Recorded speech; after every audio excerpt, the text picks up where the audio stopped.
Welcome to JFix and a special series for my channel. I have made a stupid decision to buy 20 faulty laptops in a job lot from eBay. We don't know what we're going to find. Being from a job lot, they've probably been worked on before, they've not been able to be repaired, and they've been sold as a job lot. So fasten your seatbelts and join me on this roller coaster ride as we try to diagnose and fix as many of these 20 we can in 20 episodes. Here it is then, laptop number 7 from this roller coaster series, and we have a HP EliteBook 850. Now, I was just looking at this on the desk before we started, and this is kind of quite unique actually. There's a few things that I'm going to have to work out here because I've not seen them before, but what I can tell you is I actually quite like this HP. It feels, really quite nicely made, to be honest with you. So first of all, let's just run through it. We have here a little strip, so we've got our indicator lights here, and it looks like we've got a Wi-Fi, a power, maybe charging and hard drive activity in this little bar, so that's nice. A little attention to detail here. It's got like a little cutout where you can put your finger to easily open the screen. In fact, should we try a one finger open? Does that work? Yeah, most laptops struggle with that. You need to just give it an extra little bit of support. Here you go, look inside it. Looks quite nice. I didn't expect it to be silver inside, but that's nice. Here we go, EliteBook here. And Intel Core i5. So I'm not sure what generation this CPU is, but it does have a fingerprint reader on here, which is quite a nice feature. Now, I'm guessing that this laptop is actually fairly old, but for the features that it's got, I think it's brilliant. And probably at the time, this was quite a high-end laptop. I'm not sure really, but first thing I've noticed is it's got this, which I've not seen before. This little nipple here for the mouse, other than Lenovo laptops. But yeah, that's nice. And you've got double buttons. So if you're using the trackpad here, you've got the buttons, and if you're going to use the pad here, you've got the buttons on there. So yeah, you can use both positions. So I really like that, and as I say, it's got a fingerprint reader, which probably at the time of when this laptop was manufactured, I'm not sure, maybe that wasn't that common. So that's nice to see. Up in here, this is just a speaker and a Wi-Fi button, and we've got a dedicated power button on this side. Nice big speaker on here. Screen looks nice as well. Nice that all the keys are there and everything seems, quite nice and clicky. I don't know why, I just like it. I like the matte black on the outside. But let me show you these features on the side. So on this side, look at the I/O here. We've got the headphone, but then we've got a display port. So I've never seen that before. Usually laptops have HDMI, but this has actually got a display port. So I'm not sure on the capabilities and why they've chose to gone with the display port, but I quite like that. And we've got 2 USBs and the Ethernet, and then we got this. I don't know what that is on here, so we'll have to do a little bit of research. I'll have a look at that in a minute.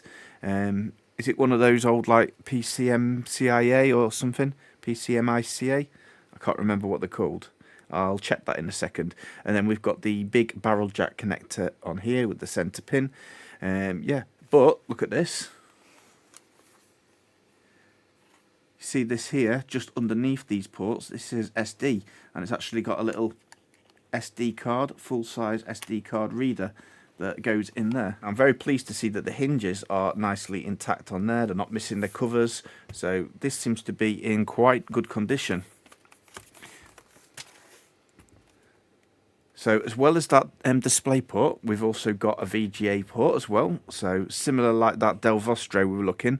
And we've got a analog and a digital display out, which is nice. And we've got 2 USBs. This one's got a different indicator. You can see there it's also got a power. So that might be that this is the one for like charging your phone and devices when your laptop's off. Maybe this one provides constant power to that USB port even when your laptop's turned off. And then we've got a really big card reader here as well. So maybe this is like business orientated, this laptop, and you can put like a card to like authenticate you onto your network because it's a business laptop. Not really sure. SC. So something card maybe. But yeah, that's a unique feature. I've not seen that in any of the laptops I've worked on so far. This is the EliteBook 850 and it's got Windows Pro 8 apparently on the sticker. So I say will be a little bit older generation, but might be able to get Windows 11 working on here or something else. But it's got this on here as well. What's all this about? I'm wondering if that's a lock, that side. So that's locking something, and then obviously that goes open and it goes red. I'm wondering, because it doesn't seem to have any screws, if it locks the back cover. Yes, it does. Look at that. Don't even have to open any screws to get into it. I have never seen that before. So then you just lock it in, yeah? Yeah, I'm liking that. Well, we might as well leave that off. Never know, we might have a fault in here. What we got in here? So hard drive has been removed. And we got some interesting things going on down here. Let's have a look at that. We got 3 slots here. So we got a space for SSD that's been removed. And it looks like it's going to be quite a small SSD that goes in up there. But then we got 2 cards.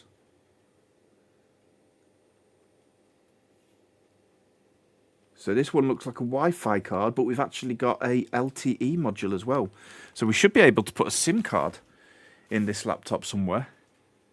Wonder where the SIM card goes then. Also noticed the BIOS battery is here, so we can take a measurement and check that. Oh, I'm liking this. Although it is going to be one of these laptops that's got a frame, so if we actually need to take the motherboard out on this laptop, might be a nightmare. Just going to check this RAM before we start. We have SK Hynix 4GB. What's that? PC3. So is that DDR3 memory? Yeah, I've just been looking around. I can't see anywhere where the SIM card goes. So unless it's to do with this for the LTE module. Maybe you're going to leave it in the comments below if you know what that is. Maybe you can connect something external on here. But yeah, there doesn't seem to be anywhere to put a SIM card. But I'm excited to see if this machine is alive or not, because this would be a nice machine to do something with. Okay, so I have a charging cable, and that should be able to reach around. Yeah, we're down in this corner. So let's give it some current, and let's see what this does.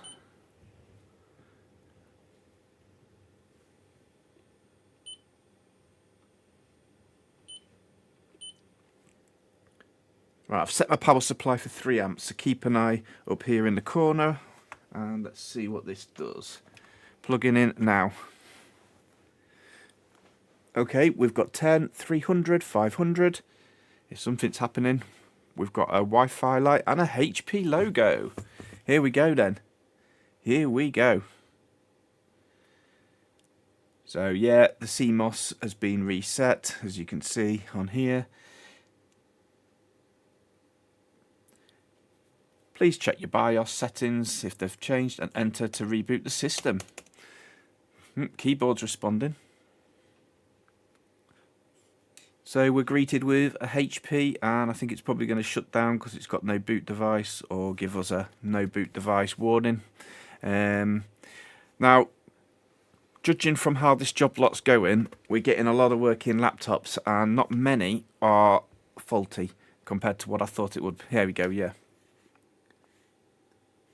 No bootable image found. Notebook will be shut down. Okay.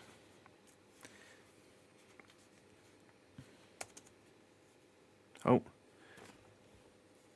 Mouse is working as well, so that's nice. Okay, so it looks like it has shut itself down now, and we've still got some current going in. So I'm guessing that means it's also charging the battery as well. So that looks quite healthy. So I'm going to leave this charging on my bench for a little while, and hopefully we can have some charge in the battery. I want to explore something now. Now, shout out to one person that's been supporting my channel, which is Zoblot. He mentioned in a comment to me on one of these laptop videos that actually installing Linux would be quite good for some of these older laptops. I'd never thought about that before, and I've never got into Linux or even installed Linux before or used it. So this is going to be a great opportunity for me to do some learning, install the Linux, and yeah, see how we get on with it. Being an absolute beginner, never used it before. I have purely only used the Windows OS through all the generations. I've never even used the Mac OS either, so I'm really excited to try this, and I think it would be fun to do this and explore this in this video. So let's go. Now, because I know absolutely nothing about Linux, I'm assuming installing it should be quite straightforward, similar like a Windows, copy a file to use like Rufus to copy an ISO and make a bootable USB and boot from it, something like that.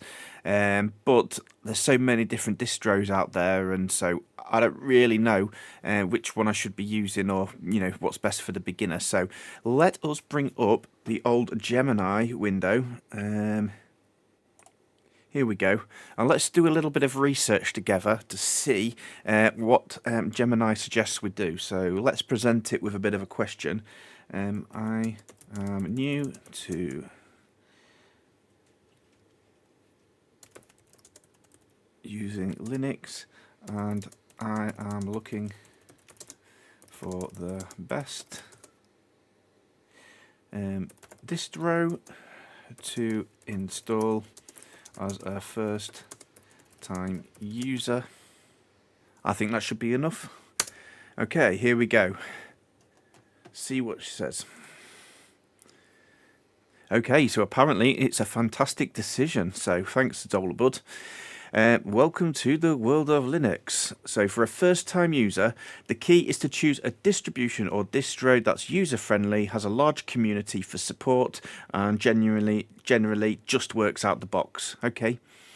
So, based on the criteria, here are the top 3 recommendations for beginners. So before we get into this, if you have any of your own recommendations, maybe we'll try one of those recommendations as well on a future video. But I think we'll probably go with the AI choice because I've got no one here to ask at the moment, and hopefully it's going to do me a good job. So apparently Linux Mint Cinnamon Edition is best for users switching from Windows. Okay, so your user experience, it's very familiar interface, similar to older versions of Windows, Windows 7, Windows XP. Okay, so they're older versions of Windows. Extremely easy to install and use. It comes preloaded with common programs, codecs. It's known for being rock solid and reliable. Well, that's what I'd probably be interested in Linux distro, something that would take advantage of older hardware and give me some performance, and also just be completely stable as well. Just open your laptop and get to work without every time you open Windows trying to force an update on you. Community support is excellent. Okay, what's our option 2 then? Ubuntu LTS version. So this uses a GNOME desktop, which is a more modern, and it can feel different from Windows or Mac, but very polished. Okay. Simple installation, good hardware support, and the long-term support is incredibly stable with updates, security fixes for 5 years. It's got the largest community in the Linux world. I think we've got 2 really good options here. Linux Mint Cinnamon or Ubuntu LTS. What's the first one? Zorin OS. Okay. For those who want a polished Windows or Mac lookalike immediately, specifically designed to resemble Windows or Mac, making a transition seamless in terms of layout and design. Very beginner friendly with a simple setup, and it's based on Ubuntu, so it benefits from the same reliable foundation. Okay, so Zorin OS is actually sounding quite good for beginners then. And it says that is based on Ubuntu, which is highly recommended. So let me know what you think. Then we can do Linux Mint Cinnamon Edition, Ubuntu LTS version, or Zorin OS. Oh, here we go. My recommendations. For an absolute beginner, I would recommend starting with Linux Mint Cinnamon. It's a traditional layout and it just works, okay? And the next step, the great thing about Linux is to try them all without committing. You can install any of them onto a live USB drive. Ah, okay, yeah. Well, actually, in this case, I'm not interested in doing the live drive because I'd like the Linux installation to be actually on this laptop. So, I mean, it can be persistent then, and we can make changes, install drivers, and try to get things working, which I don't think is going to be that simple, to be honest, because, you know, you've got some special hardware in here like fingerprint scanner and those compact flash LTE module. I'm guessing natively they'll be supported in Windows with drivers, but can you get any drivers for Linux for those type of things? I don't know. Okay, so the number one was Linux Mint. That's what it was suggesting, but I don't think I'm going to go with that because the thing that's putting me off about that one, it says it's like older version of Windows, Windows 7, Windows XP. So maybe that one's been around for a long time. It's reliable and recommended, but it's kind of got an older interface. So the one that's kind of appealing to me is this Zorin OS because apparently that's a bit more polished by the looks of it. So should we try Zorin OS? See how we get on with that one? At least we're going to know, aren't we, if we try it. So let's go Zorin OS. Maybe looking at the website will just help us to make our decision. Okay, the website looks quite nice and polished. I like this. Make your computer more secure, more reliable, faster, blah, blah, blah, blah. So Zorin OS is the alternative to Windows and Mac OS, designed to make your computer faster, more powerful, secure. Okay, we got it. And this is some pictures of how it looks, I'm guessing, but we can't click on them to expand. A familiar desktop you already know. Oh, yeah, less buffering, more speed. Revive your old PC and save the money. Save money and help the planet. Okay, well, we're going to do it now, aren't they? They sold it to us. If we're helping the planet, let's click download. Is it free? Okay, well, I don't want to pay for it. Let's see what the features are for the Pro. So Pro, you can have different desktop layouts. So that probably mimics different OSs then, yeah. Professional suites of apps, advanced tools, £5,000 of software. Well, I'm not really bothered about the software and all these tools and stuff. I'll just try and get my own, I think. So what have we got? The core one is free.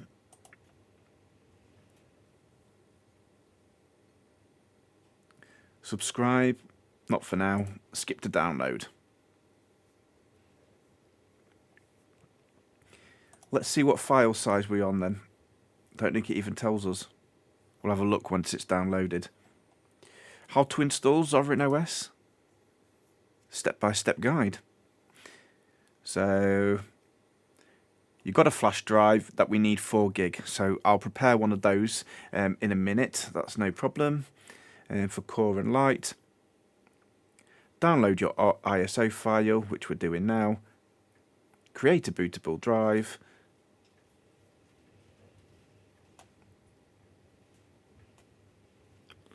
So we need to use this etcher, really? Can we not use any tool like Rufus? So yeah, basically bang in a USB stick, load their ISO burner, and that's it. Oh, here we go. Having issues, you can use Rufus, yeah, on Windows. Boot from the USB drive. Well, we know how to do that. We can install from there.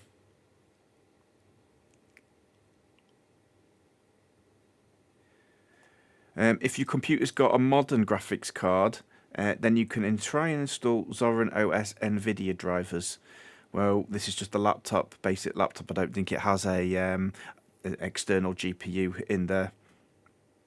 or a discrete GPU.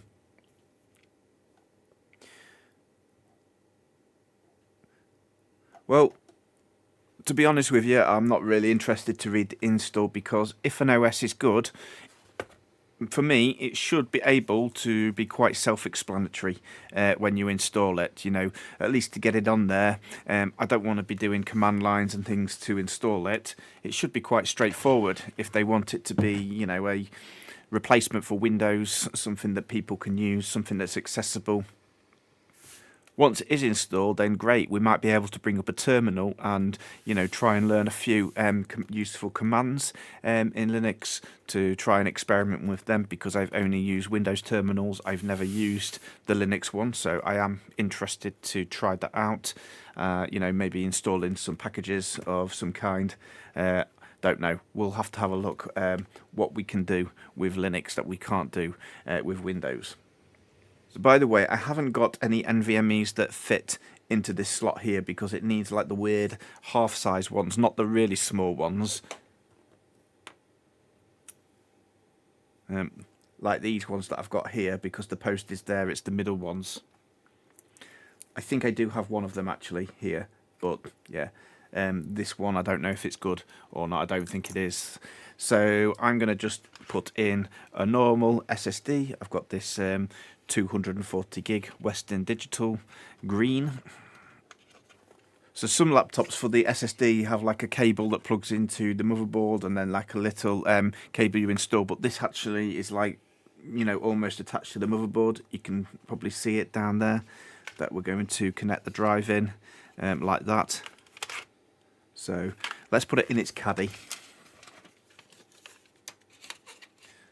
It's in.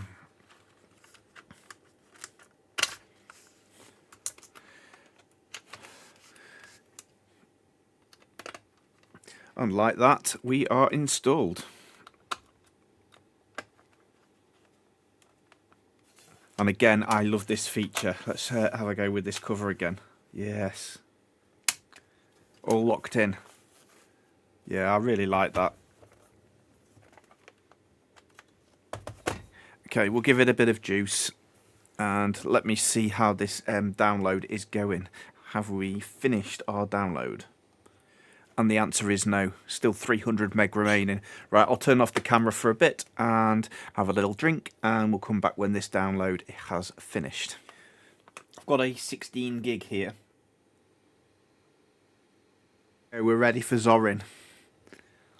I'll pop this into my computer. I really wish my internet was better in here. I don't know if that's the server I'm downloading from, but I'm getting quite slow transfer speeds, which is annoying. Okay, so the Etcher program is installed, and we can flash from a file here. Unfortunately, I've just walked away from the computer to come back to it, and the Zorin OS failed. So yeah, we can see now it's trying to download it again. I've just restarted it, so I'm going to have to wait 3.5 gigs. But seeing as it's around Christmas time, I have also bought my little Christmas tree to put on the desk. So I'm just going to pop in some batteries, and yeah, we can get a bit of festivities going here. It's not actually working, but I'm assuming batteries have gone flat from last year, but we'll find out. Hopefully haven't leaked everywhere. No. Oh, a little bit of leakage. Let's see what voltage we've got in those batteries.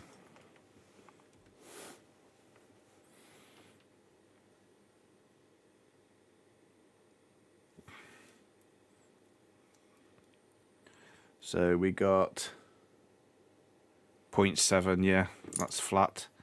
This one,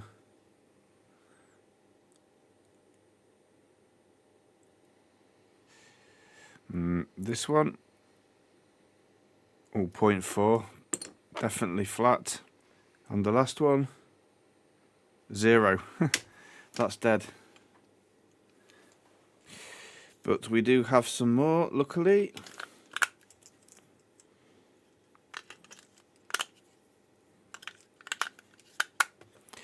Hey, we've got life.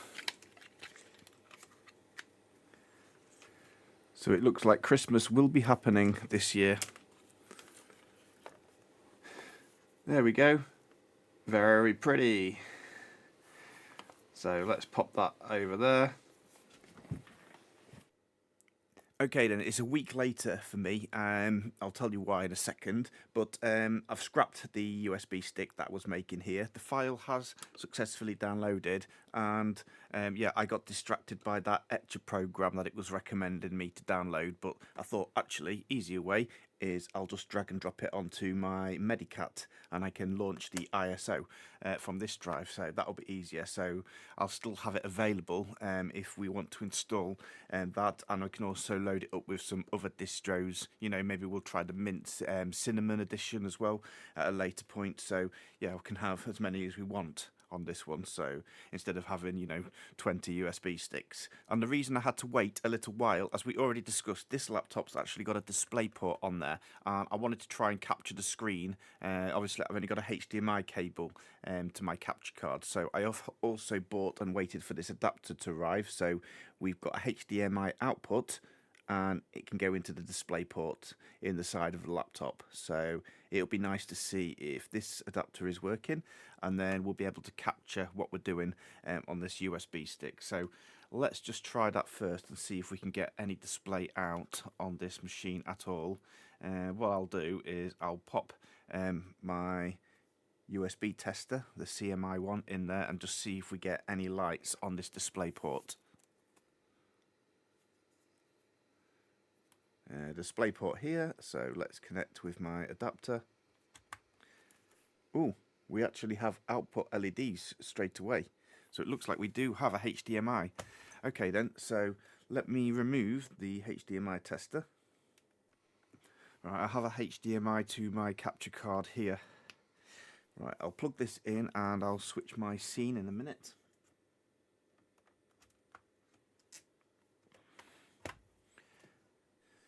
Right, it doesn't look like the HDMI is actually displaying an image in the BIOS on this laptop. So we've got it on screen and it should appear on there if we get an image. So I'm going to plug in my USB stick down here. Right, I've just been having a play around trying to get this image on the screen for you. As you can see, we can see the HP logo now. And interestingly, this little HDMI tester, the CMI Zapper HDMI tester, came in really useful actually, because I can see the lights on here, and when the lid is closed I can get an image. If the lid is open, so I don't get a HDMI output on there. So obviously got something to do with the lid sensor on there. But I've also got a problem with the keyboard as well. The keyboard inside is not operating the BIOS menu on here. So I've plugged in an external keyboard, as you can see here, and we've got the screen on there with the external keyboard. The keyboard in there is working for the caps lock. Interestingly enough, if I press that on and off, the caps lock will toggle, but it's not working for the up and down arrows. And unfortunately this is also giving me a bit of grief because let me show you. And in there, if we go into F10 BIOS setup, yeah, you can see here we've got a BIOS password, so that's preventing me from getting the boot order set to boot from the USB stick first, unfortunately. So yeah, I don't know what the BIOS password is going to be, so I think we're going to actually have to do a BIOS reset first of all. So let me see if I can get the laptop back open again. So I thought this was just going to be a fun little testing of this Linux Zorin OS, but it looks like we are going to have to do a BIOS reset of the password. So, are we still powered on? Yes, we are. I'll just power down. And I am just hoping that the BIOS password is somewhere, the BIOS chip even, is somewhere easy to access. I do not want to take this frame out, so please, please, please, can we access this BIOS chip without taking this all apart?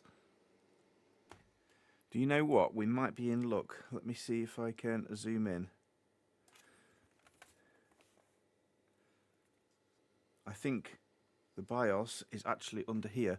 Let me get the microscope on it. What are you hiding under here? That looks like my BIOS chip. Lovely. Now there's so much plastic around here, I'm not going to be able to desolder that, I don't think, without damaging it, and we've got these cables and things, so I'm wondering if we can get a clip on here with pin 1 and get a read on here, and then we can try modify the BIOS, write a new one. Let me prepare the BIOS programmer. Right, BIOS programmer then.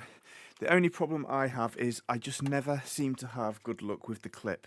I really need to get some of those pogo pins, I think. Yeah, it's just always a nightmare for me. But we got no choice but to try and use the clip, I think, because I do not want to take the frame off. So we will prepare this now. So clip. Red one indicator is pin 1, so pin 1 will go on here. Perfect. Right, the clip is going to go this way. That feels like my clip is on perfectly. We need a bit of USB data. No problem.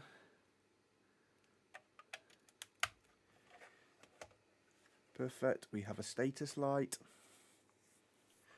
Okay, we have USB data, we have power, we have the clip. Let me launch the programmer software and see if we can get a read. Okay, so we can see here my programming software. Let's do Smart Identify and see if we can detect anything. I don't know if this is a 1.8 or a 3 volt chip. Let's go 1.8 first and see if we identify anything. Chip pins detected okay. Device no response. Okay. Let me go for 3 volts just to check. No response as well. So I've just been having a look under the microscope on that BIOS chip to see what the voltage is, but I have noticed down here under the battery, you can see that it says SIM. That's where the SIM card goes. Under there, that's where I missed it, because it's actually under the battery where the SIM card is located. So I thought that was interesting. But yeah, I have just typed in my chip and got the data sheet, and I have confirmed that this is a 3 volt SPI chip, so we need to be using 3 volts on the tester. Let's try a Smart ID one more time. Now we know that it's definitely a 3 volt chip. See if we get any difference at all. And no device, no response. As I say, I just never seem to have any luck with this clip. It's such a shame, because it would be so easy with the clip, but yeah, it very often doesn't work. Let me try and manually select WinBond and put the chip in here, just in case that's going to make any difference at all. So we want the W25. In fact, let's just type it in, it'll be quicker. W25Q128JV. Okay. Let's just try a read on there, just see if we get anything. Nah, it doesn't work, does it? So yeah, we're not going to read good data on there. There's not really any point in proceeding. I'll just cancel out of that. Chip is empty, all Fs. Oh, this thing's giving me a right headache. Look at that, it's just not clipping on to that one.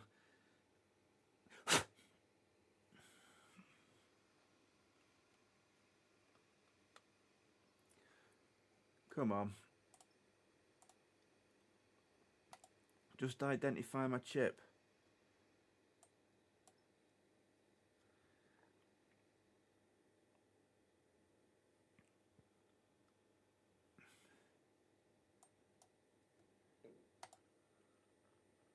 Nah, look at that, look.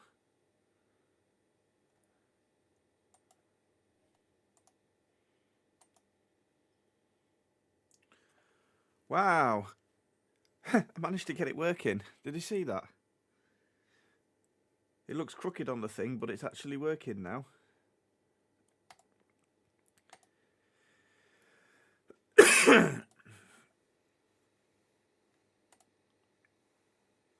And then again, it stopped. Smart Identify. It's gone again. Right, I'm going to cut all this out this video because I've tried so many times to identify it, and I've only managed to get it to identify like once or twice, I think. And then, yeah, that's not reliable enough. We're going to have to take more drastic measures. Right, that's it. It is time to go to war on this thing. Let me get the programmer out of the way, and we're going to have no choice but to get this BIOS chip off the board. We'll just pop this out.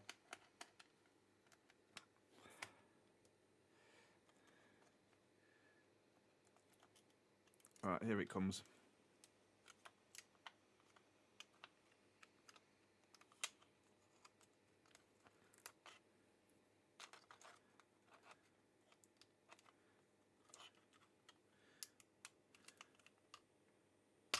Okay, I think we've got access to it. I can bring the microscope in. Looking at these, I think this one here must be the main system BIOS, because that's the 128. This one is only a 16 on here, so this must be our main system BIOS that I was trying to clip onto. And yeah, you can probably see where I've been trying to get onto it with the clips. So let's see if we can remove this. Now, in matter of fact, I think this is actually a metal frame, not plastic, so we might be okay. Let me just try and get a small nozzle and we'll try with the small nozzle if we can remove it.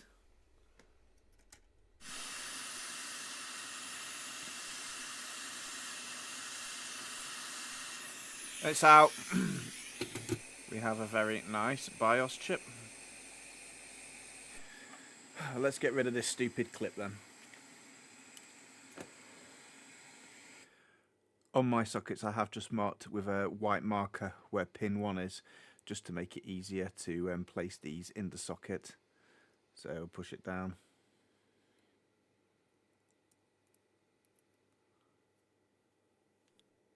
And we are locked into place. Pin 1 indicator there to pin 1. Alright, let's pop you into the programmer, lock it down, and I'll bring the programmer back on screen. Okay, so Smart ID, 3 volts, okay. Look at that, instant. So much easier. Okay, so let's read. Wait for that to finish. Really quick as well with this programmer. Verify. Basically, we're doing a second read now just to make sure the contents are the same. And verification has been completed. So we'll go BIOS files. Let's create a new folder. I'm going to call this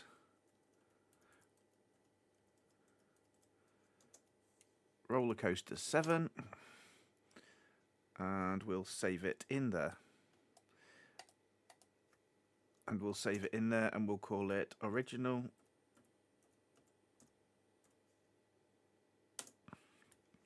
Done.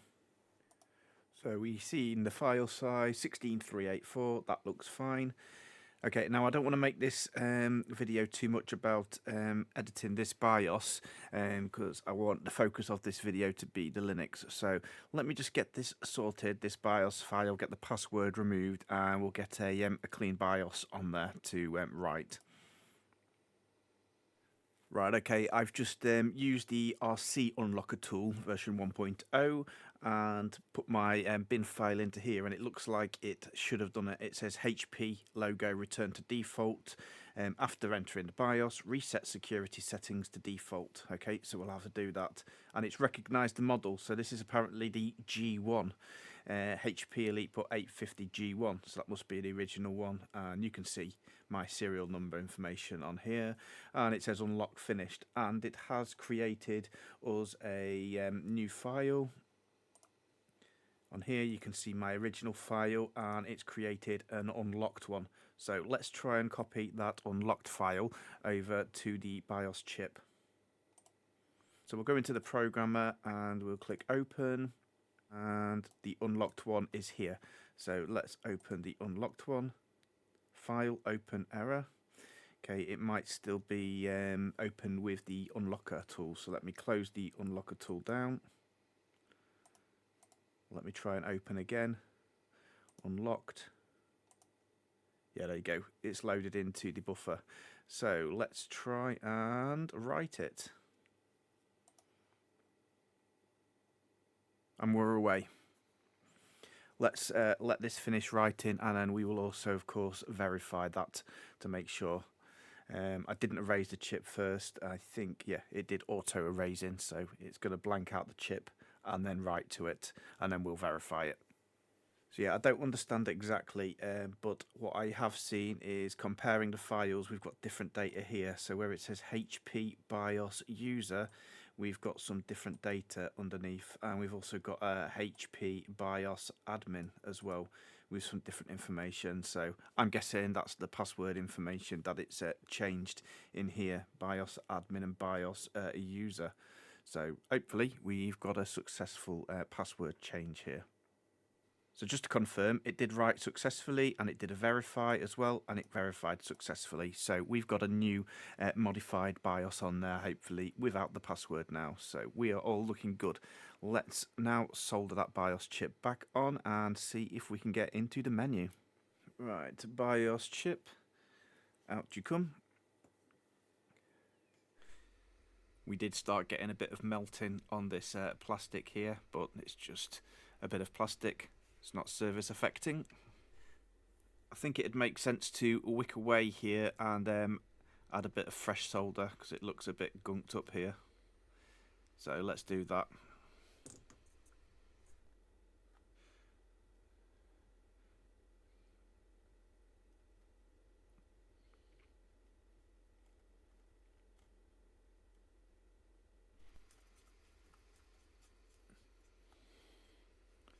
That's looking fairly clean. I think that looks ready to accept the BIOS chip again. We will give it a little bit more flux as we solder back on. Stop drifting over.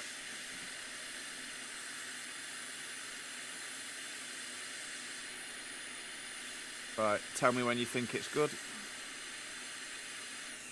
Let's hold it down.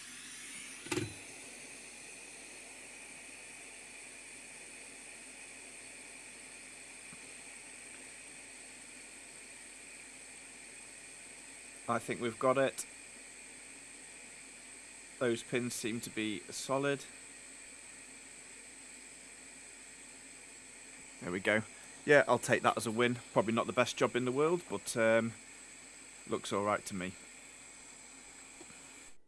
By the way, this BIOS battery was done for. I've just measured that, so I'm going to pop in a new BIOS battery while I'm here as well. In fact, I'm not going to be able to do that. The original one here on the left is smaller, look, than the one on the right. They are not the same size. It's not the same as the other laptops that I'm used to size. So, that's a shame. Right, I'm going to see if I can do something about this then. So, old battery, I'll snip the legs off. Do it one at a time so I don't short it out. And let's see if I can solder this one onto the other one. I'll bring the microscope over. Okay, so we just need to connect those two together, yeah? That should be simple enough. And we have some wires here to solder. Really, I could do with a little bit of heat shrink. I wonder if I have anything that's small enough for that. Right, I have found myself a little bit of heat shrink, so this should do nicely. How much do we need? About that. That'll be alright.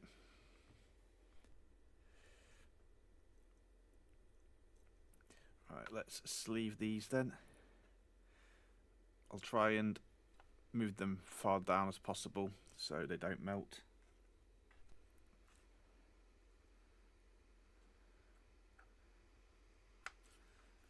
Right, okay, I can move them back up when I've finished. Right, let's have a go with my new little clamp. So, should we use these ones or should we use these ones? Let's try these ones. I'll get them out the way. Yeah, the magnets are so nice on these. You see, probably need to bring them in a little bit. And I'll also zoom the camera in a little bit. So that one's going to go into there. And the second one, we are going to have to unravel it for now.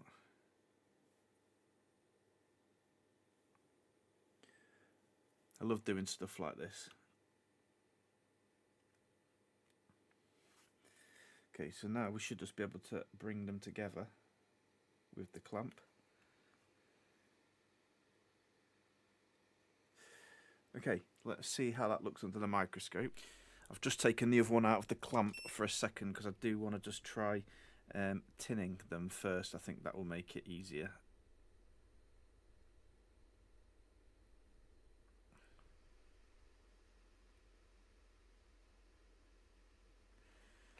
There we go, I think that's fine. You've got to be quick on it, you can see shrinking back, but we have got heat shrink. Can we bring this red one in?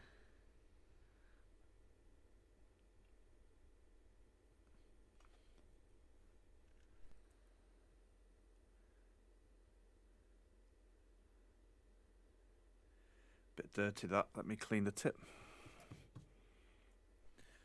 Right, we've got some rosin on there with smoke in now. Much better.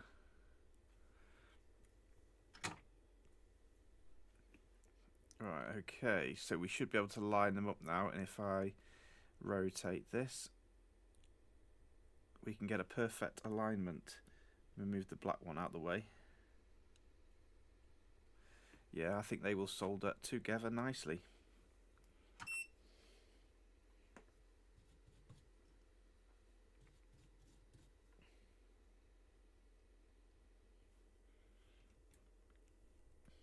What do you reckon?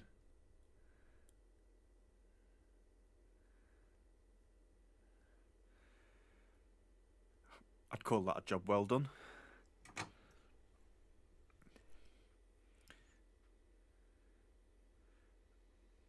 Right, that one went over nicely.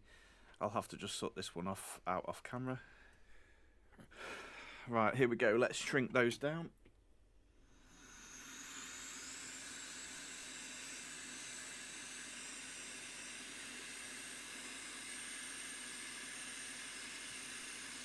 Perfect. And this one. Perfect.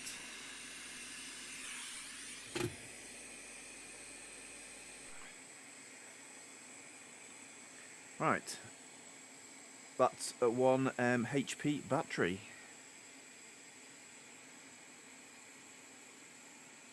I will give it a few more token winds. Think that one will do the job. Yeah, if you like that little clamp here, I'll put a link to that in the description because I really like that. I've been using that the other day as well. I made a little short on it as I was using it to hang a motherboard off the table. You clip the motherboard in there, then I could just have that on the edge of my desk and get the hot air station underneath. So that helped me to get a load of plastic connectors off without melting them. So yeah, I'll definitely be keeping and using that one. BIOS battery is connected. Will it go back in the home? Yeah, that'll be fine. I'll leave the cable there for now. I mean, you could flap it over there if you're going to have an SSD, but it's kind of out the way and flat. Okay, let's get onto this then and see if the password has been removed while I have a little tidy up. Yeah, got tools everywhere. Oh, again, I do love that locking back.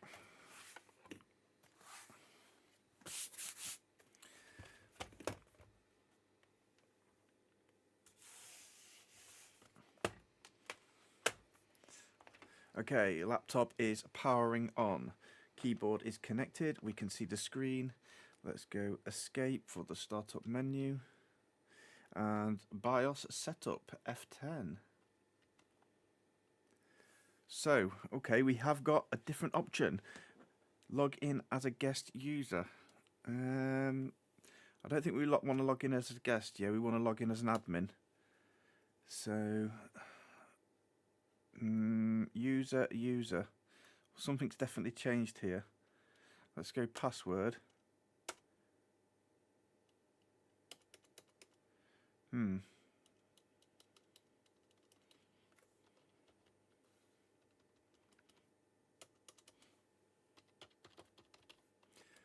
It's forcing me to type one. Can I press escape? No.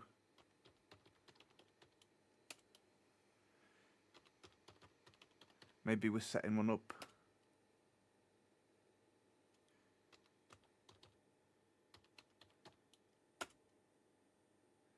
Oh, we've got an on-screen keyboard now.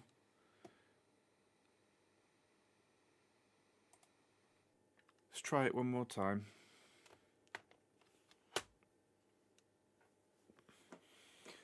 Right, escape.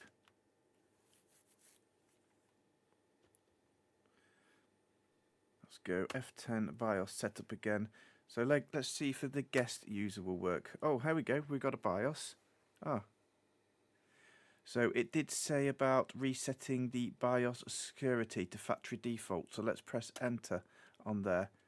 Do you want to proceed? Yes. Oh, okay. And then save and exit, I guess. Enter.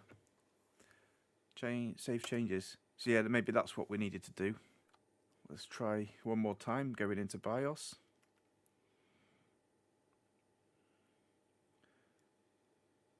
Ooh. Well, we did take all the batteries out and restart, so maybe it's going on a funny one. Right, okay, system configuration change request. Should we accept that? We've accepted it. Will it now let me go F9, boot options? Oh, it does. Oh, okay, I couldn't get into that before, so I think we're winning. Okay, let me get my USB drive.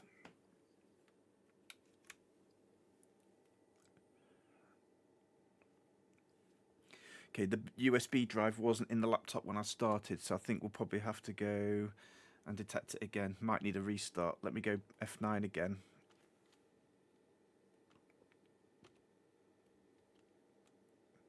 Oh, USB hard drive. It's appeared in the list. Brilliant. Enter USB hard drive.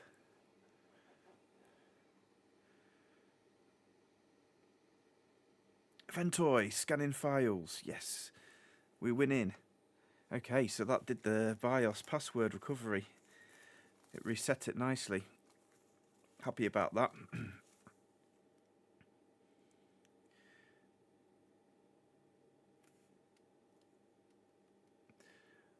And we are in Medicat USB UEFI, and we can go up and down, and if we go to install Windows, we can have the list of our ISOs, and I should have Zorin OS. Here we go, 64-bit. Okay, I'm assuming this is a 64-bit CPU, hopefully. Boot into normal mode. Oh, I'm excited to see what an installer looks like.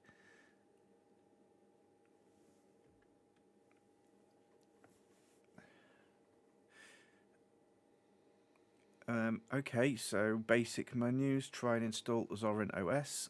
Not sure what happened there. Everything's just disappeared. How odd.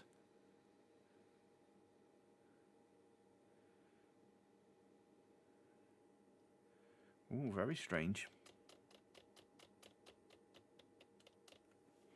Let me open the laptop. Do we have anything on the screen here? Maybe it's not outputting at HDMI on that menu.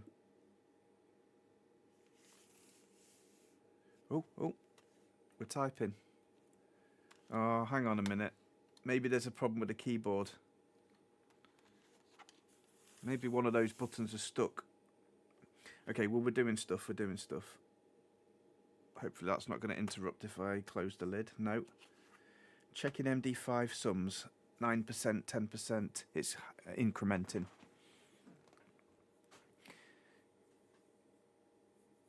So I don't think I actually pressed the button there. It just started installing itself. I'll come back to you when this is done.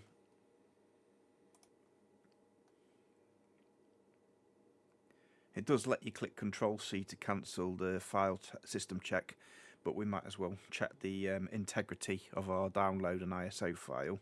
Makes sense. Okay, something's happened. It's finished the checksum.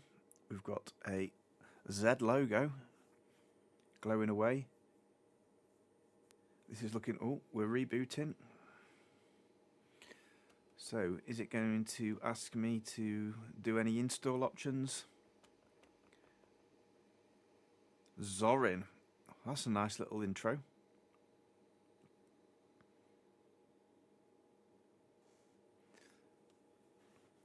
Unfortunately, I can't see this on the monitor itself. I'm having to look through... ooh, we've got mountains. Here we go, here we go. Yeah, I'm not able to see this on the monitor at the moment. I'm having to look through the OBS window, but we can work with that. Okay, English. Do we have a mouse? Mouse doesn't seem to be working, but we can navigate with the keyboard. Okay, we'll go with English. We've got English US. I need English UK. Yeah. Right, connect to a Wi-Fi network. I'm going to have to move this window because I think it's hiding my options. Let's move me up there. Kind of a shame the mouse isn't working. That's the first issue that I've come across. Oh yeah, you got like a little loading wheel in the corner so you can see what's going on. Right, so what we got here. Install third-party software for graphics and Wi-Fi and media formats. Yeah, I'm happy with that. Configure a secure boot with a password. Not interested in any password at this time.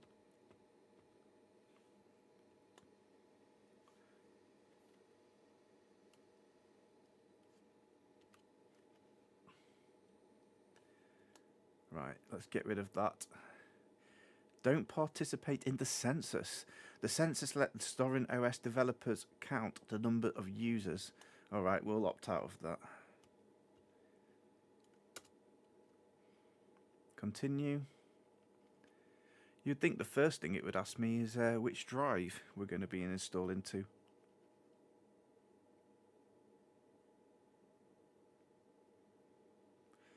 Well, we're loading, thinking about something in the corner.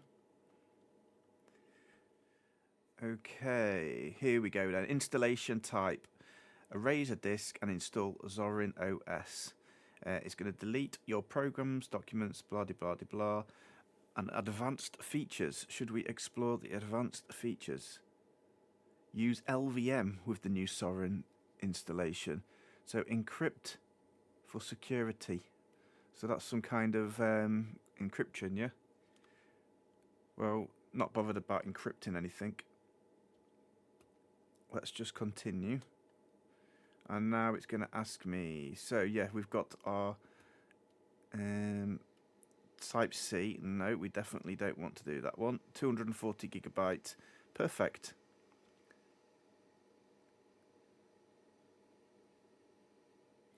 And yeah, it's going to say there 3 partitions are going to be deleted. So that makes sense because there was something on that hard drive, I think. So let's click install now. Write the changes to the disk. It just wants our confirmation. Continue. And where are you? Okay. I think my face is blocking it now.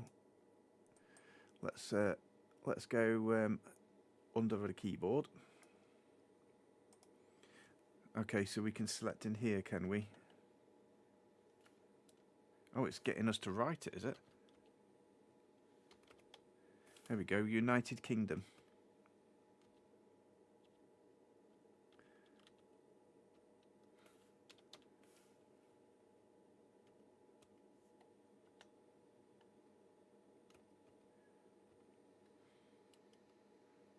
United Kingdom time. Here we go. Perfect. Tell you, it'd be a lot easier if the mouse was working. Right, what's your name? Well, we'll just call it the laptop name, HP. Oh, HP EliteBook 850. It's recognised the laptop. Pick a username, HP. That'll be fine. Require password. Let's log in automatically.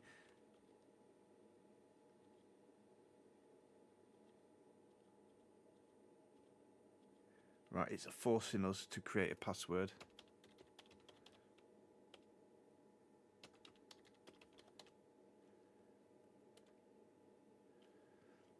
Right, I've just put password in for now. Continue. Zorin OS 18. Copying files.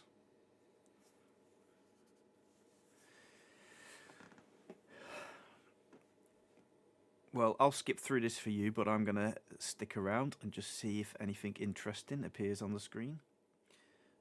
I'm freezing in here. Installation is complete. You need to restart your computer. Has that got the mouse working? No, it hasn't. Oh, okay. Let's restart now then. Oh, Zorin OS. Let's see how this takes to load. Please oh, okay. I had to remove the USB stick. Forgot to do that. I've done that now. Press enter.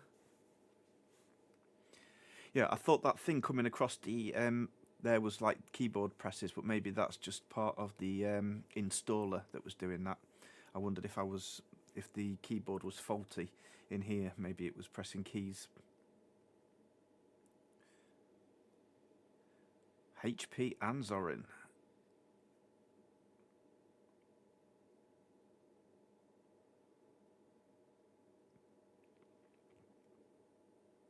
The little start uploading logo is quite nice.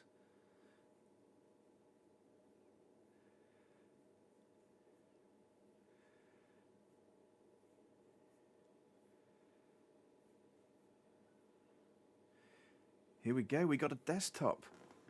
Oh, we got sound. Welcome to Zorin OS 18. Please take a tour. Well, this is going to be very difficult. Oh, wait a minute.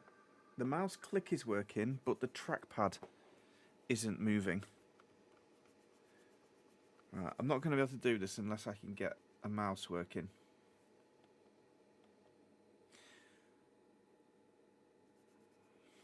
I haven't used this keyboard for a while, so it could also be this that's the problem.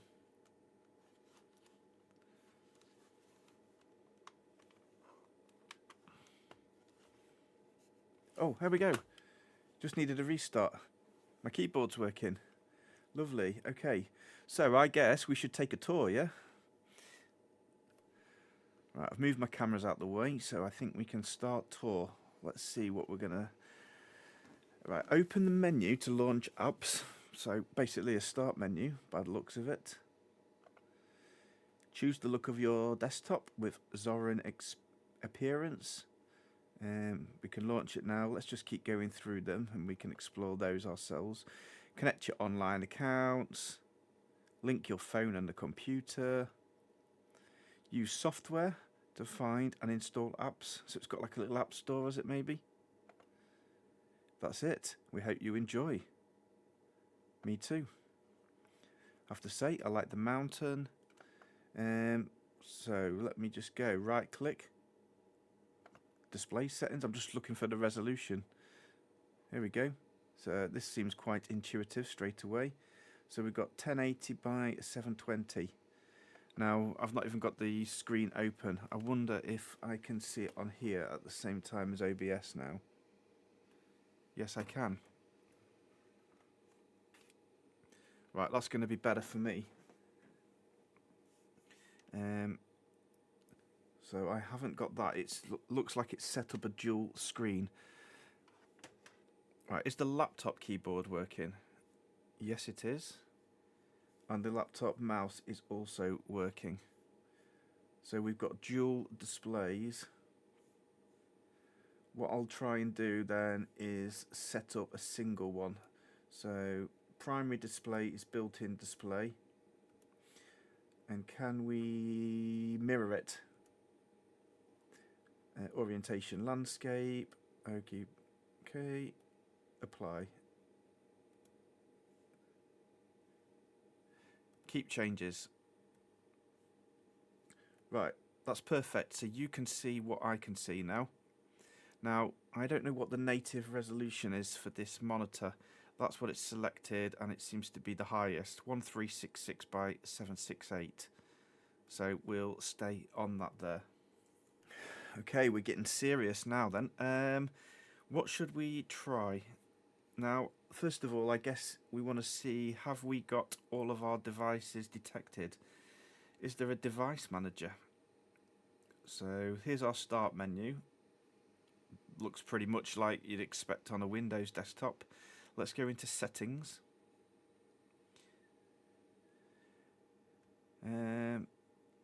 Okay, so what happens as you drag it around? You've got some different things here. So as you drag around, you get this bar on the top, so you can like choose whether you want to tile it in different places. So if I tile it there, it's going to appear at the top right, yeah? But it's kind of jumping around. You just got to be careful you don't hit the top, because if you hit that top, it's going to go, you know, different ways. So, okay. So if I just drag it, smash it to the top, it goes full screen. What I'll do is I'll make it into a window so you can still see it, hopefully. Okay, so where do we find our devices then? Wi-Fi? It is finding Wi-Fi networks.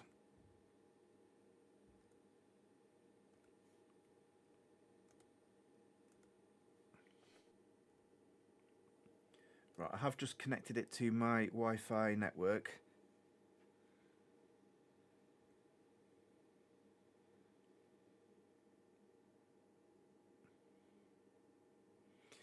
Okay, we can switch the display to dark style. Oh, nice. Look at that, look. The mountain's gone dark. Ah, I like that. Let's just do that again. Look, and then the mountain's gone light. Okay, we'll go dark style. Yeah, that's cool. Which one do you prefer? Airplane mode, power mode. Let's jump back into the settings. Mouse, keyboard.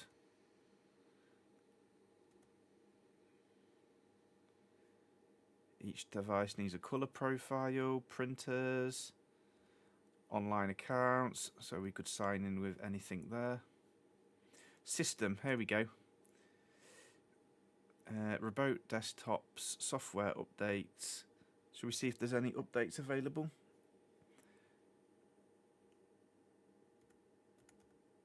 Okay, that doesn't do anything. Oh, checking for updates. So we can leave that going down there while we explore a little bit more. Oh, failed to load the package list. There's a serious problem. Okay, so is that like a server error that it's connecting to? By the way, I've got really poor Wi-Fi here where I am, so that could be part of the problem.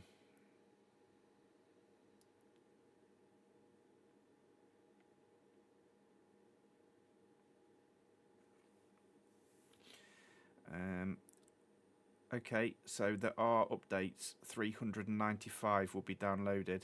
So yeah, let's install them now.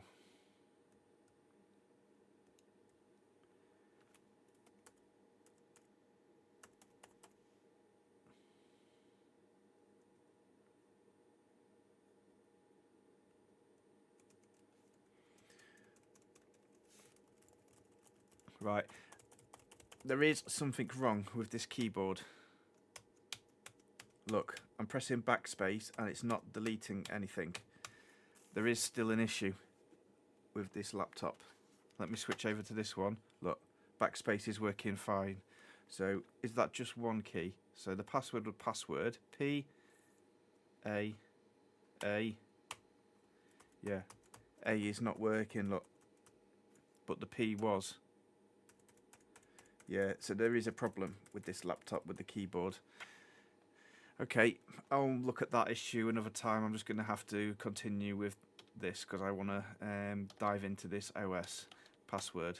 So yeah, it works fine with an external keyboard, so maybe there's something wrong with the connector or something on there because some buttons are working. So it's installing our updates, no problem. So maybe this doesn't have like a classic device manager like Windows does that shows you all of the devices, stuff like that. I mean, you think it would show you like your processor.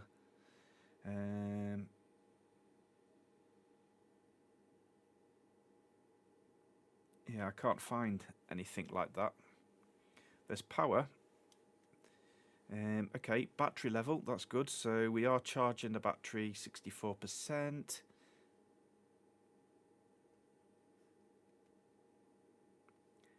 It's recognised our keyboard, wireless keyboard K400 Plus. Power mode, performance and balanced, dim screen, power saver. I mean, this is all looking very familiar like Windows. I want to see then, let's see if we can go on YouTube and play a video. That would be a nice test for it, something that it should be able to do. It's got a Brave web browser.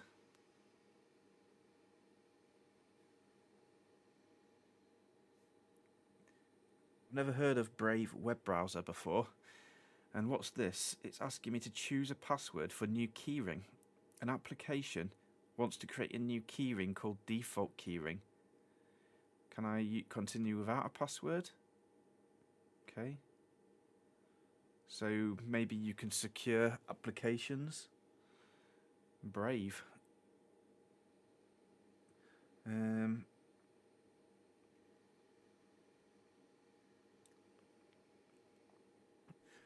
Right, I guess the best way to try it is to go to YouTube, as we can also try a video playback.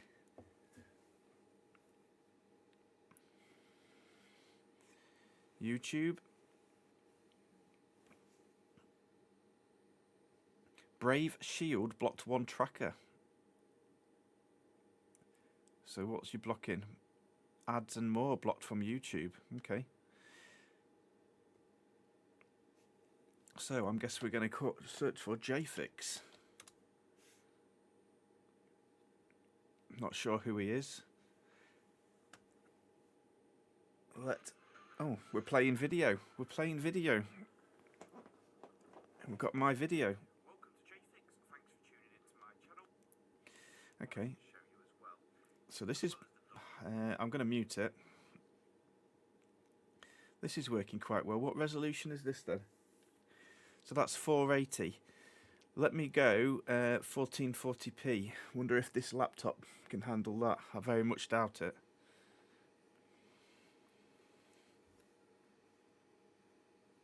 Be impressed if this laptop can play back 1440p. In fact, the internet connection might also be a bottleneck here.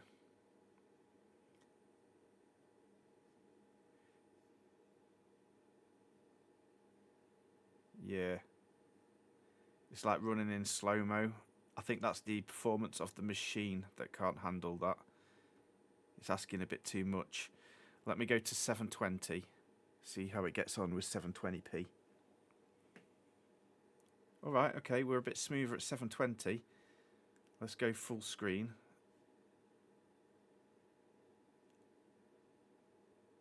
Yeah. That looks alright. To be honest with you, let me just unmute for a second. Power any devices off the dock as well, so that is absolutely brilliant, and it does come Okay. with a UK plug. So it's playing 720p back perfectly. Can we push it to 1080? I mean, now we know that this is a. Now we know that this is a 850G1. I think that's probably generation 1. It's probably quite an old laptop, really. But if this can play 1080, yeah. Look at that. That's playing back in 1080. So, yeah, fair play for the laptop, and also fair play for this operating system, Zorin OS. It all seems to be working. Let me see. Scrolling. That's fairly nice and smooth for me as well. Okay, in the background, this software updater has done. Please restart the computer. I'm going to restart later on that one. What else can we try then? Let's go into this software. Available apps. So we've only got the Brave web browser available. Updates. USB receiver update. Is that my keyboard? Might as well update that then, hadn't I? Oh, okay, so that's the device firmware. So it's actually got a firmware update for my keyboard. Really? That's the only USB receiver I've got in there. That's crazy if it's just found a firmware update on its own for my keyboard. Wasn't expecting that. Where did it go though? Is it doing it? It just says updates 1. What's in here?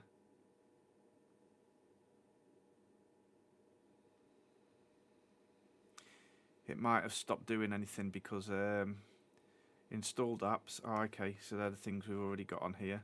So what do we have? Calculator, calendar, camera, clocks, contacts, discs, disk usage analyzer, document scanner. Here we go. Also, we've got Office installed. It's got LibreOffice. We can try that. System monitor. Right, how are we getting into these apps then, like System Monitor? Yeah, I'm not sure where that update's gone. Loading updates could take a while. Let's see what the File Explorer looks like. Let's go to Documents. That looks pretty much how you'd expect it. Can I see the C drive? Zorin OS. Yeah, so we got a nice little File Explorer by the looks of it. What can we do with this then? Is there any pictures? Or music? Videos?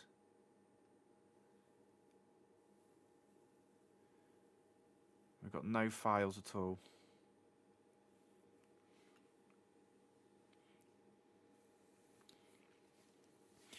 Wonder if it has compression built in. Can we like right click on something, get a context menu and zip things up? Open. No, we can't do that.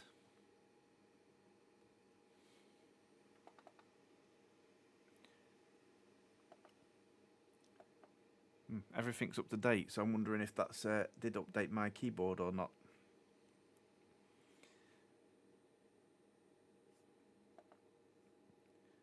So, available apps. Why have I only got Brave web browser? And why is that available? Because I've already installed that, haven't I? It's already installed by default. Search apps. So let's look for... Let's try Chrome. Can you get Chrome browser on here? That's what I'm used to using. Yeah, we can. I mean, happy to give the Brave browser a good run for its money and then, you know, see if we do need it. So this is just a search. You can search for anything. So have we got any zip applications? Let's try zip. File archiver. So we've got a few zip utilities here. Anything that I recognise? Not really. Minecraft. Okay. Let's go system tools then. Disks. So here's our disk. Can you see that? So it gives us information, file system. Does it let us do anything with the disk? Like partitions? Additional partition options. Alright, so we can format partitions, edit it. So yeah, it looks like you've got a few different options there for disk management. I like that. What else have we got in the system tools?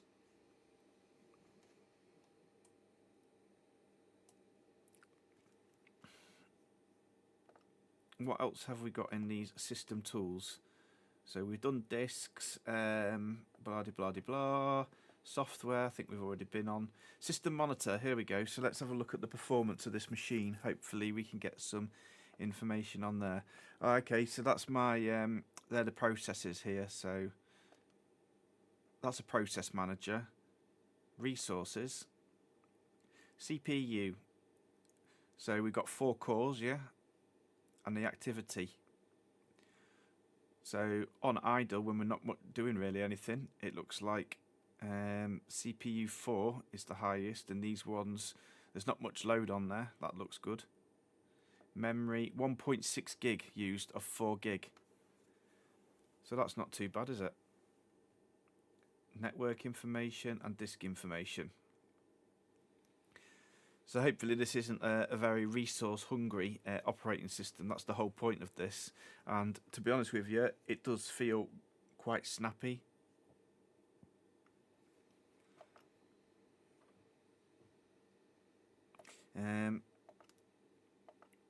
Right, let's just have a look if there's anything more interesting to show you on here. Now this is just going to be for me a little quick overview.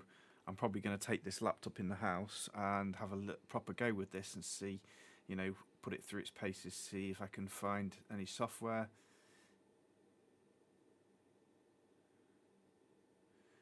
Oh, Zorin appearance. So that was the desktops, wasn't it? Should we have a look what they look like? Desktops. Or is it theme? Theme colours. So we're on blue. Should we change it to green? Red. Okay. Layouts. So let's switch it to that one. Okay, so it looks like that with an app drawer. Okay, that goes like a full screen app drawer, so it does change everything if you go on one of those layouts. What's this type of layout? That looks like it's gonna very similar to a Windows start menu, that one. And this one, is this like an Apple layout? Yeah, I think that's an Apple type of layout where you've got the bar at the top and then you've got a drawer. You've got an app drawer down here. Well, I'm going to go with the classic one, I think. What's the difference with this one? This has got icons down here and then a system tray. So I think I'd like to go with that one.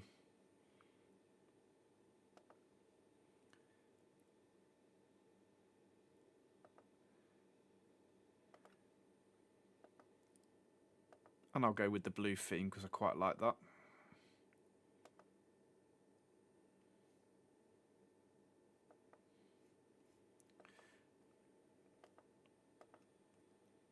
What's in our utilities then?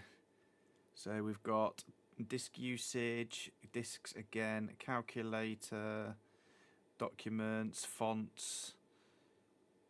Oh, we've got a terminal. Here we go. Right, so this is our Linux terminal, yeah?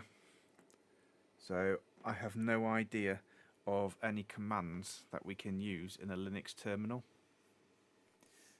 Let's go to Google and search for what commands in Linux to learn for beginner.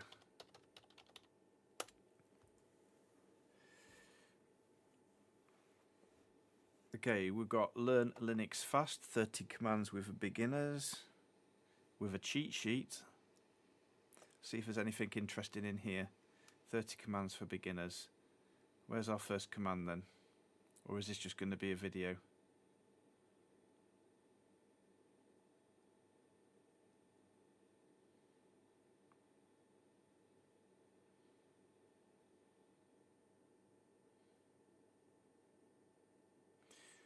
So here we go, we've got ls, list the content of a directory. So can we Alt-Tab on this? Oh no.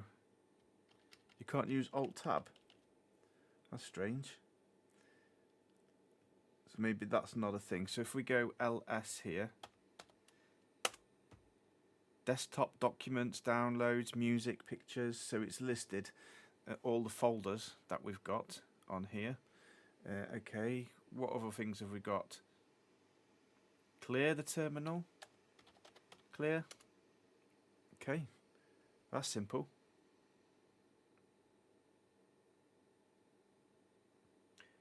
Display all logged in users.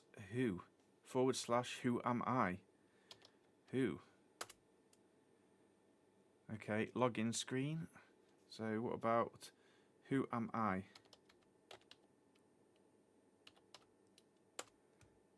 I am HP, and that's what we called ourselves. Yeah, I'm going to have to learn these. I'm sure you don't want me to watch me learn all these commands, but this is going to give me something fun to have a go with, and also it's brought a bit of life back into this laptop, I think, because something exciting, something to try, and it seems to be fast on this old laptop as well, so I'm quite liking this. So there we have it. That was my first little intro to Linux on there, and I've really enjoyed it. Look at that, look, really nice. Now here we go, start menu.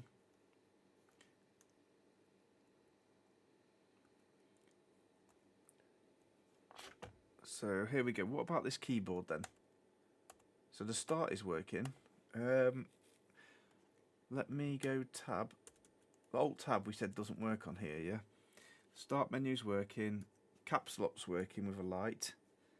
Can we get a notepad on here, by the way? Let me just try and search for notepad.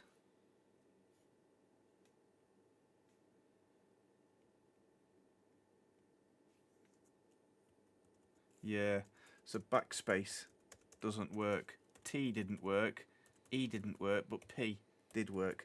So we've got some keys that are working, some keys that aren't working. So I think need to look at the keyboard connector. But this video has probably been long enough anyway, because I had to do messing around removing that password and getting used to this. So I think we'll leave that for another video, and we'll still call this a win. But at least we've identified another fault on there. So probably we'll crack this laptop open on a live stream at some point and see if we can get all these keyboard keys working properly. Yeah, we'll definitely do that. So I've actually had a lot of fun with this. This laptop, I really like it, the HP EliteBook.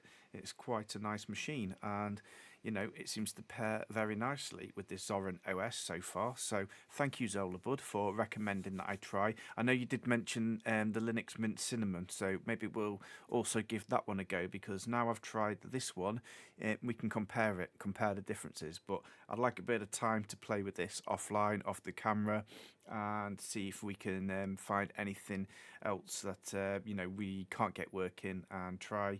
As I say, this machine does have some things like the SD card reader and things like that, so I would like to see if maybe everything will be working on here. But out of the box, I've not had to install any drivers or anything like that. It's all just worked by the looks of it. So yeah, dead chuffed with that. So before I go, I would just like to give a massive shout out to all of the members on my channel. I really appreciate you, and also a special shout out to the people that have joined this month. So I haven't mentioned you before, so I will just mention you on the channel now, just to say thank you very much for joining. It's really appreciated, the fact that you're watching my content and also supporting me as a follower as well. I massively appreciate that. So this month we have Pitco, who also has a YouTube channel, so please be sure to check out his channel and search for him, as well as PCDD Repairs as well, who's been doing some fantastic streams as well recently, and he's going to be joining us on the charity live stream on the 21st of December as well, and hosting that for us. So that I'm looking forward to that. We also have Radek G, so thank you very much. Appreciate you for joining, as well as Brazil020. Thank you very much as well for being a member on my channel. I appreciate it. Yorkshire Dave we've got as well. So hope you're doing well, Dave. And I'll probably see you in one of Andy's chats as well. And then we have Stratiev, I think. So thank you for joining as well, buddy. Appreciate you, as well as Joe. And Joe has been had a little chat with Joe, who's a really nice guy. So appreciate you. And we've got Joseph Neil the pup, and we also have Green Screen Explorer. So all great people. Thank you very much, as I say. And yeah, if you want to join my Discord server, we can all have a chat in there and engage. And any laptop questions, we can, work through them together, because we're already building up a really good community in there. So that's it for this video anyway. And I'm going to see you in the next video, which will be episode 8. Looking forward to that one.